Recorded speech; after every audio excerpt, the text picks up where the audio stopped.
Di malam salah satu dari bulan suci Ramadan ini kita mengisi malam ini dengan hal yang bermanfaat, yaitu belajar dan menyebutkan atau bertadarus, saling mengingatkan dan saling menyampaikan hal yang berhubungan dengan ilmu, khususnya yang berhubungan dengan Al-Quran.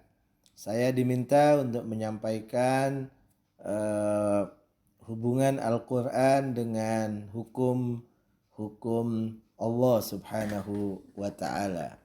Sebagaimana mungkin sudah sempat dipelajari dalam ilmu usul fikih misalnya, atau begitu juga dalam ilmu fikih yang menjelaskan tentang hukum-hukum Allah Subhanahu wa Ta'ala, maka diyakini Al-Quran sebagai sumber hukum yang pertama dan utama kita untuk bisa mengetahui hukum Allah Subhanahu wa Ta'ala yang harus kita lakukan atau harus kita tinggalkan.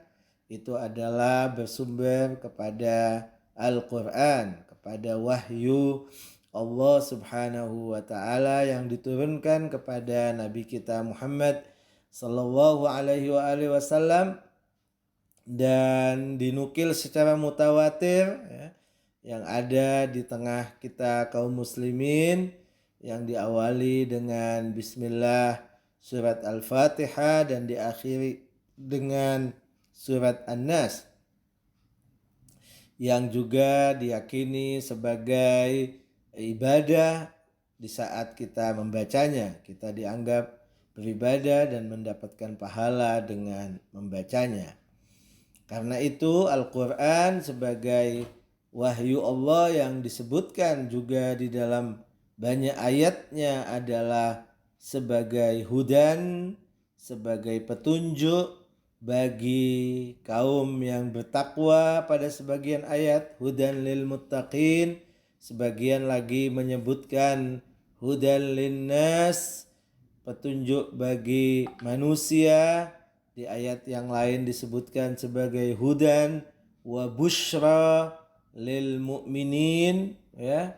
Dan beberapa ayat yang sepadan dengan itu, baik dengan menggunakan bahasa nur atau siraj, cahaya, pelita, penerang, petunjuk, kabar gembira, dan beberapa kata yang semisal dengan itu, maka Al-Quran diyakini pasti adalah sebagai sumber hukum. Memang di kalangan kaum muslimin sendiri boleh jadi ada beberapa golongan atau beberapa paradigma terhadap Al-Quran.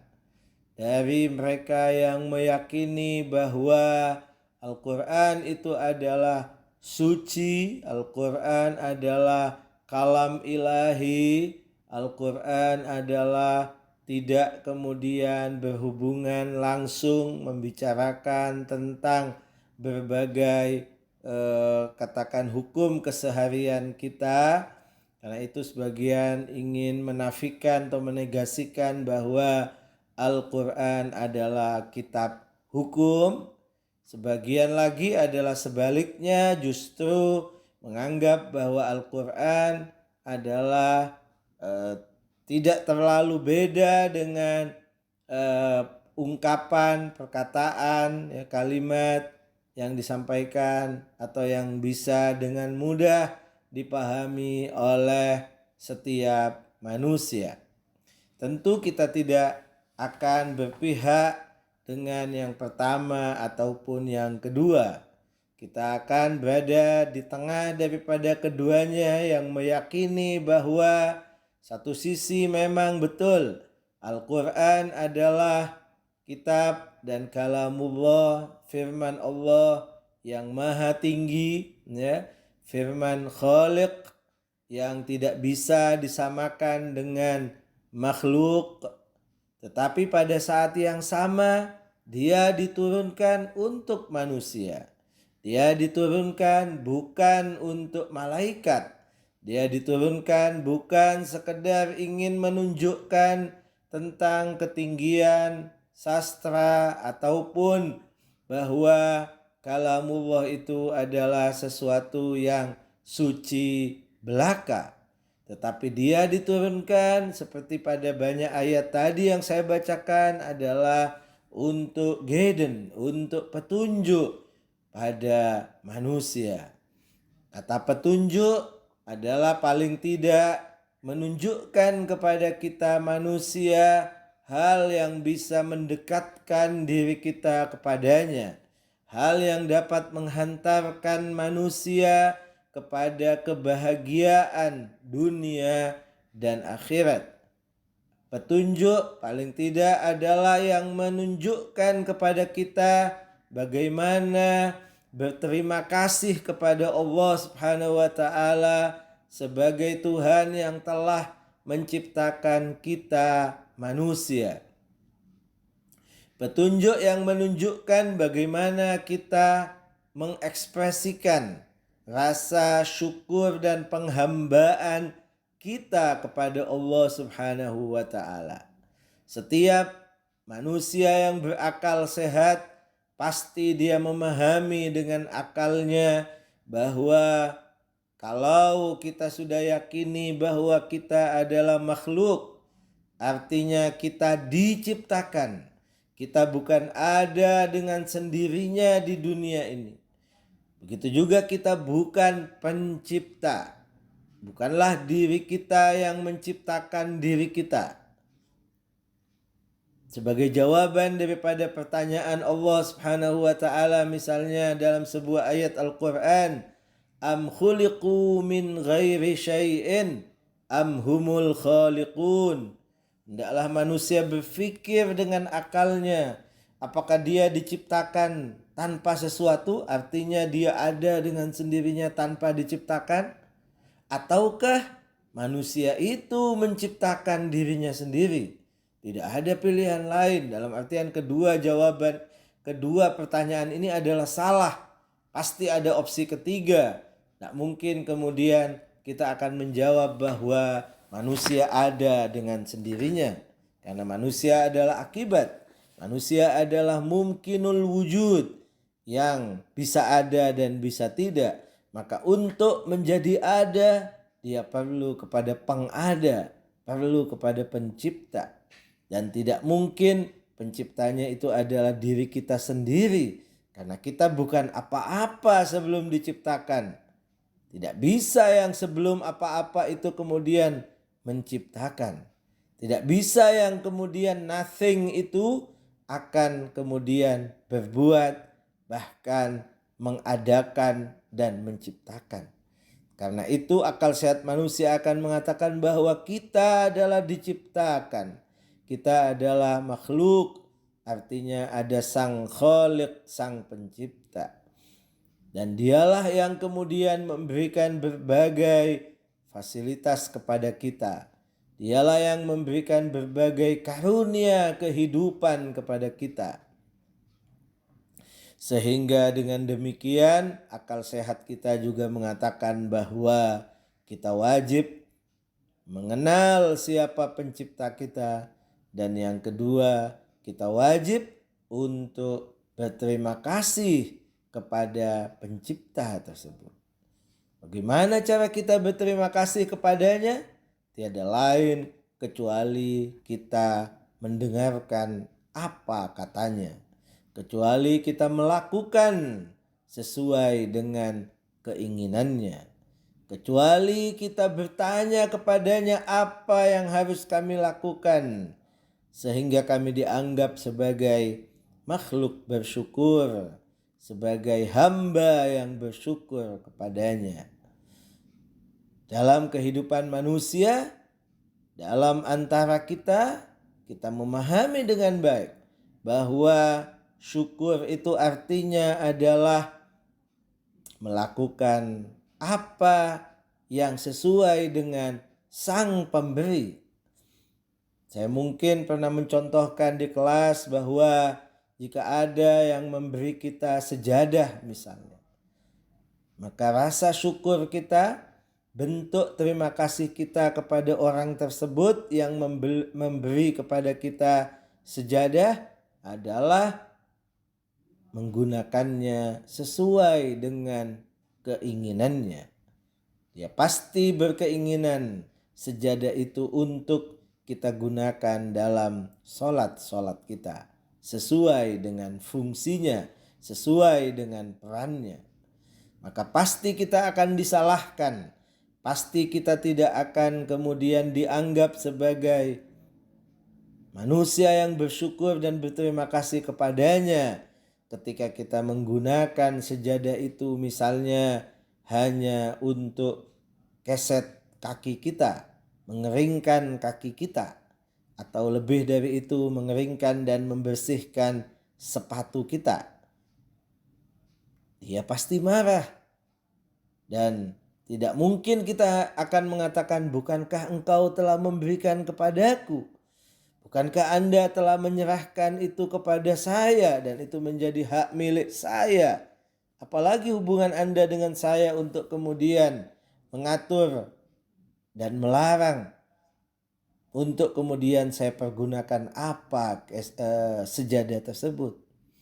Setiap orang berakal akan menyalahkan kita, karena setiap orang berakal akan mengatakan bahwa kita yang mendapatkan pemberian, kita wajib bersyukur kepadanya dengan cara melakukannya apa yang sesuai dengan keinginan sang pemberi, sesuai dengan fungsi dan perannya. Maka begitu juga kita yang diciptakan oleh Allah, kita yang diberikan berbagai fasilitas, karunia, kenikmatan oleh Allah Subhanahu wa taala. Maka akal sehat kita akan mengatakan wajib bagi kita berterima kasih kepadanya. Dan cara terima kasih kita juga tidak bisa diatur oleh diri kita. Tidak bisa semau kita. Tapi kita harus bertanya kepadanya. Atau harus kita baca apa yang memang dia kirimkan untuk kita, supaya kita menjadi hamba yang bersyukur kepadanya. Dia telah mengirim Al-Quran melalui utusannya, melalui seorang nabi. Dia telah membawa pesan untuk kita semua yang di dalamnya adalah berisi salah satunya tentang apa yang seharusnya kita lakukan demi kita dianggap sebagai hamba yang bersyukur kepadanya. Itulah yang kemudian disebut dengan amalan atau aturan fikih atau syariat dalam kehidupan keseharian kita. Apa yang harus kita lakukan, apa yang harus kita tinggalkan, apa yang selayaknya kita lakukan, dan apa yang selayaknya kita tinggalkan. Itu ada di mana, dari mana kita mendapatkannya adalah dengan menelaah firman-firmannya, dengan menelaah apa yang telah dia turunkan kepada kita dalam sebuah kitab yang disebut dengan Al-Quran. Jadi Al-Quran hubungannya dengan hukum-hukum Islam adalah sebagai sumber pertama dan utama dalam rangka kita bisa melaksanakan hukum-hukum yang telah ditetapkan oleh Allah Subhanahu wa ta'ala kepada kita, yang itu adalah sebagai bentuk ekspresi penghambaan kita kepada Allah Subhanahu wa ta'ala. Karena itulah di dalam Al-Quran kita bisa dapatkan beberapa ayat yang menyebutkan atau menghubungkan antara tindakan, aturan, atau ritual dengan keimanan. Misalnya setelah disebutkan tentang sebuah perintah, ayat itu mengatakan, in kuntum tu'minuna billah, ya, yaumal taqal jam'an misalnya.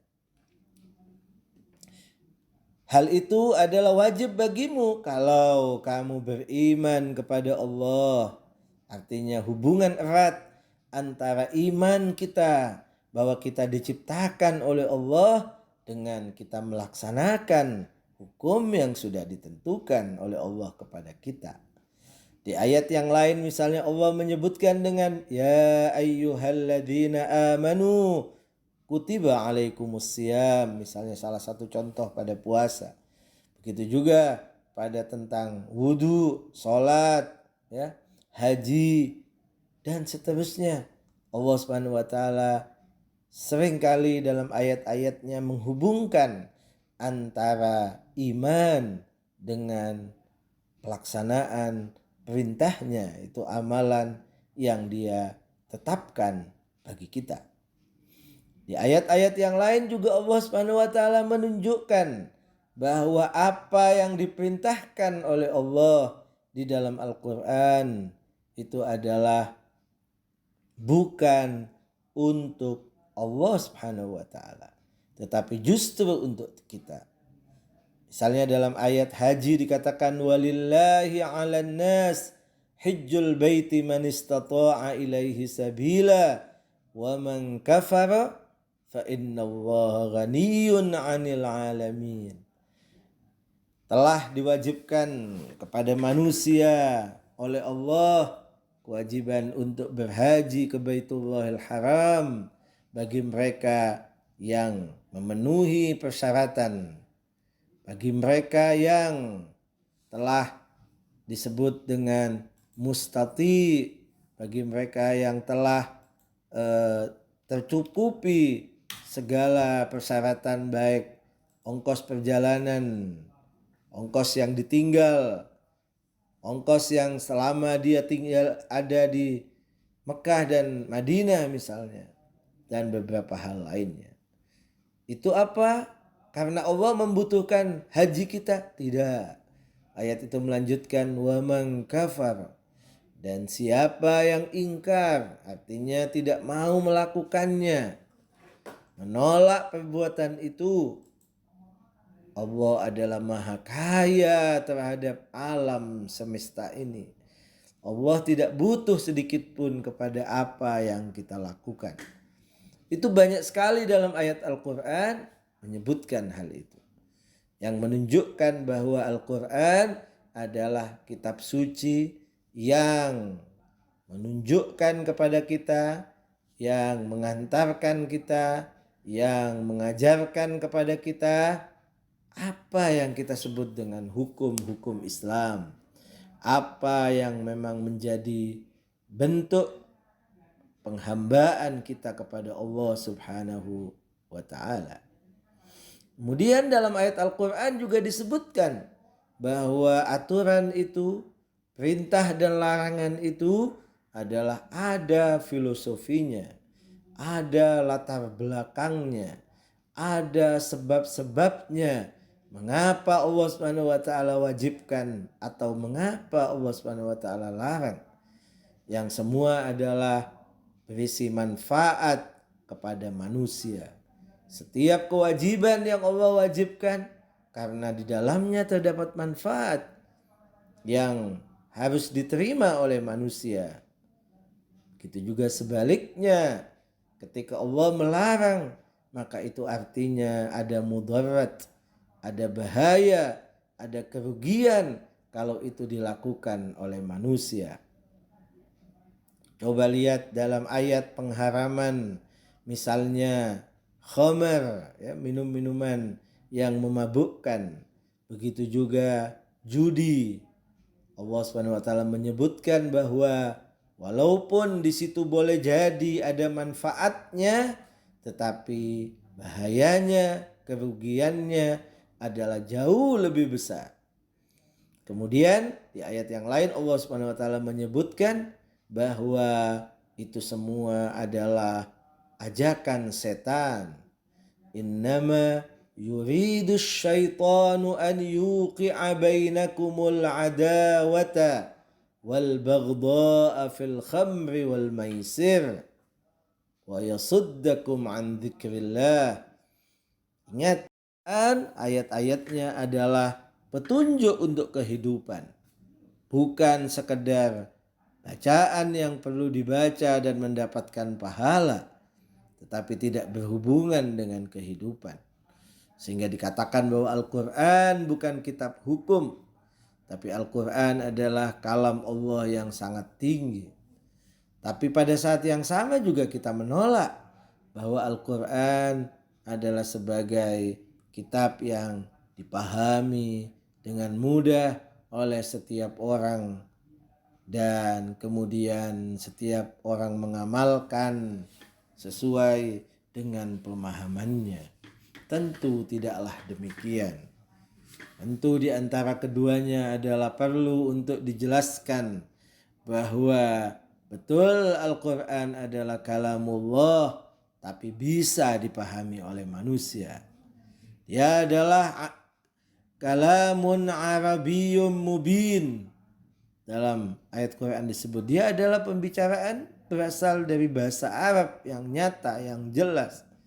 Tapi tetap saja bahwa karena dia adalah diciptakan atau diturunkan untuk segala masa dan zaman serta waktu dan tempat, dia lintas daripada tempat dan waktu, maka perlu memang dibuat dalam bentuk global. Karena jika disebutkan dalam bentuk terperinci, maka bisa jadi dia akan kemudian hanya berlaku pada satu masa dan tidak berlaku lagi pada masa yang lain. Tapi ketika dia dalam bentuk global dan kemudian ada penjelas-penjelas, ya, ada hadis Nabi yang menyampaikan tentang penjelasannya yang lebih real, yang lebih detail. Begitu juga para ulama yang kemudian datang setelahnya untuk memberikan penjelasan, untuk kemudian menghubungkan satu ayat dengan ayat yang lain, untuk menghubungkan satu ayat dengan hadis Nabi atau tuntunan Nabi, sehingga darinya dapat disimpulkan sebuah hukum, maka itu menjadi hal yang tidak lagi bermasalah. Karena sebagian kelompok mengatakan bahwa ketika global bagaimana bisa dipahami, dan itu menunjukkan bahwa dia bukan kitab hukum. Tidak. Justru karena dia kitab hukum yang berlaku untuk semua zaman, maka dia dibentuk atau diturunkan dalam bentuk global. Dan tugas Nabi serta pelanjutnya yang kemudian menjelaskan, memberikan tuntunan, contoh, teladan. Karena itu dalam keyakinan misalnya juga pengikut Ahlul Bait adalah tidak langsung setelah Nabi kepada masyarakat umum, tapi ada para imam, para pengawal yang mereka punya kualitas lebih daripada yang lain. Kurang lebih 250 tahun para imam dari keturunan Nabi itu mengawal Al-Quran, mengawal dan menjelaskan maksud-maksud Al-Quran dalam tuntunan mereka, dalam sabda-sabda mereka. Ya, sebelum kemudian tiba kepada masa ataupun apa yang kemudian dipahami oleh ulama sebagai manusia biasa. Jadi kita juga menolak bahwa kalau Al-Quran tidak bisa, atau Al-Quran secara global kemudian tidak bisa dipahami kecuali dengan peralatan-peralatan tertentu, ilmu-ilmu tertentu, dan digabungkan dengan sabda-sabda Nabi dan imam dalam kalangan Syiah, tetapi kemudian artinya boleh jadi hasilnya adalah relatif, belum tentu benar. Dengan belum tentu benar berarti tidak ada kewajiban untuk mengamalkannya, atau tidak bisa kemudian disebut sebagai hukum Allah. Itu juga kita tidak menerimanya. Sebab Al-Quran sendiri yang menyuruh kita untuk berpegang teguh dengannya. Al-Quran sendiri yang menyuruh untuk menjadikan dia sebagai petunjuk. Hadis Nabi yang menyuruh kita berpegang teguh dengan Al-Quran dan juga berpegang teguh dengan yang lain, mitra Al-Quran yang akan menjadi penjelas Al-Quran. Jadi kesimpulannya adalah Al-Quran sebagai kitab suci yang memang bukan semuanya berisi hukum-hukum Islam, tapi paling tidak sebagiannya adalah hukum-hukum Islam. Karena dalam Al-Quran juga ada kisah-kisah yang memberikan pelajaran kepada kita. Al-Quran juga berisi berbagai penjelasan tentang penciptaan alam, langit, bumi. Al-Quran juga menjelaskan tentang berbagai fenomena alam. Al-Quran juga mengajak akal kita berpikir untuk memahami tentang pencipta, sifat-sifat pencipta, dan juga ujung atau akhir daripada kehidupan manusia serta kebangkitan setelah kematian. Tetapi kalau kita meyakini bahwa Al-Quran memang tidak hanya berisi hukum, itu bukan berarti penegasian bahwa Al-Quran memang bukan kitab hukum.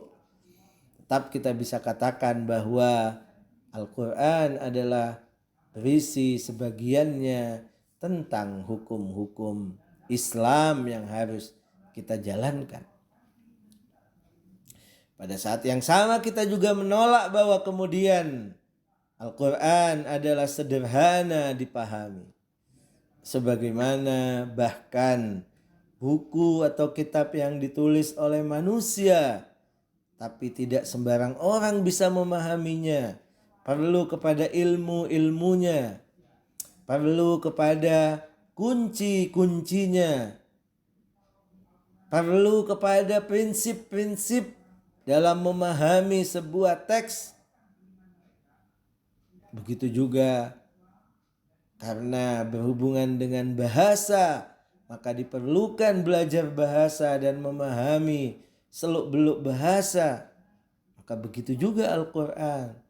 Untuk memahaminya adalah diperlukan berbagai alat, berbagai kaedah-kaedah, penelusuran terhadap berbagai hadis-hadis Nabi.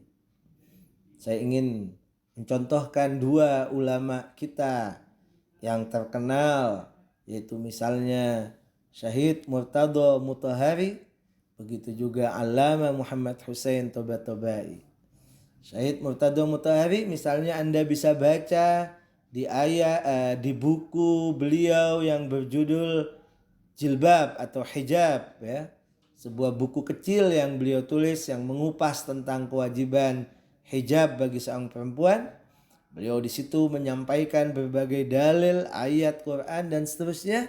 Tetapi tetap saja beliau mengatakan bahwa beliau bukan ahlinya untuk kemudian menyimpulkan hukum sehingga layak untuk diamalkan layaknya sebuah fatwa. Tapi beliau mengatakan ini adalah pemahaman tentang ayat, ini adalah renungan tentang ayat Quran, ini adalah boleh jadi kesimpulan kita tentang ayat Quran. Tapi karena kita bukan atau tidak dilengkapi, tidak menyelami, tidak kemudian juga menelaah katakan hadis-hadis yang berhubungan dengannya, maka kita tidak layak untuk mengatakan bahwa inilah pemahaman yang sempurna dan kemudian silahkan diamalkan sebagai fatwa. Beliau mengatakan di situ silahkan setiap orang atau setiap pembaca merujuk kepada fatwa dari ulama yang dia yakini untuk menjadi rujukannya. Allama Muhammad Hussein Tobatobai juga demikian. Beliau yang menulis tafsir Mizan, beliau yang mendalami berbagai ayat Quran dengan metode yang benar, dengan metode berusaha untuk mengaitkan satu ayat dengan ayat yang lain. Tapi ketika berbicara tentang hukum, berbicara atau menjelaskan tentang ayat-ayat hukum, beliau selalunya mengingatkan kita, oh ini bukan kitab fatwa. Ya, ada para ulama yang selain dia memahami tafsir, juga dia mendalami hadis-hadis Nabi, mendalami berbagai kaedah dan prinsip-prinsip untuk kemudian meramunya, menyimpulkannya menjadi sebuah fatwa. Itu menunjukkan betapa bahwa ayat-ayat hukum yang ada dalam Al-Quran satu sisi adalah memang kita katakan bisa dipahami karena harus diamalkan, menjadi sia-sia diturunkan ketika tidak harus diamalkan. Tapi pada saat yang sama adalah tidak sesederhana bayangan setiap orang yang mengatakan ya udah lihat aja dalam Al-Quran, kita kembali kepada Quran dan hadis. Ya belum tentu dengan mudah seperti itu, karena dia perlu kepada telaah yang lebih dalam, perlu meneliti hadis-hadis yang mungkin menjelaskan tentangnya,